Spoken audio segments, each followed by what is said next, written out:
அஸ்ஸலாமு அலைக்கும் வரமத்துல்லாஹி வபரகாத்துஹு. நாம் இன்னைக்கு ஃபாத்திமா அலி அவர்களின் வாழ்வில் நடந்த சிறு சம்பவத்தை பற்றி பார்க்கலாம். ஒரு சமயம் கண்மணி நபி ஸல்லல்லாஹு அலைஹி வஸல்லம் அவர்கள் ஹஜ்ரத் அலி அவர்களுடன் மஸ்ஜித் நவமியில் அமர்ந்திருந்தார்கள். அப்போது அவ்வழியில் சென்ற பெண் ஒருவர் தமது அருமை மகளார் ஃபாத்திமா அலி அவர்கள் வீட்டிற்குள் நுழைவதை பார்த்து விட்டார்கள்.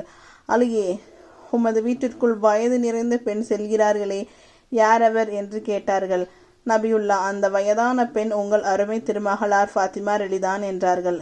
ஹஜ்ரத் அலி அவர்களுக்கு இந்த விஷயம் ஏற்கனவே தெரியும் என்பதால் சரியாக சொல்லிவிட்டார்கள்.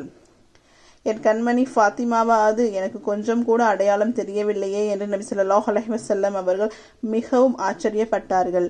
உடனே மகளார் வீட்டிற்கு சென்று அது பற்றி வினவி தனது ஆச்சரியத்தை வெளிப்படுத்தினார்கள். ஃபாத்திமா அலி அவர்கள் அல்லாவுக்கு நன்றி செலுத்திவிட்டு தனது அருமை தந்தையை நோக்கி, எனது அன்பு தந்தையே, நான் வெளியில் செல்லும் போது மற்றவர்களின் கண்களுக்கு முதியவர் போல் காட்டு என்று நான் அல்லாவிடம் துஆ செய்தேன். இதை அல்லாஹ் ஏற்றுக்கொண்டான் என்பதை தற்போது புரிந்து கொண்டேன் என்று ஃபாத்திமா அலி அவர்கள் சொன்னார்கள். அஸ்ஸலாமு அலைக்கும் வரஹ்மத்துல்லாஹி வபரகாத்துஹு.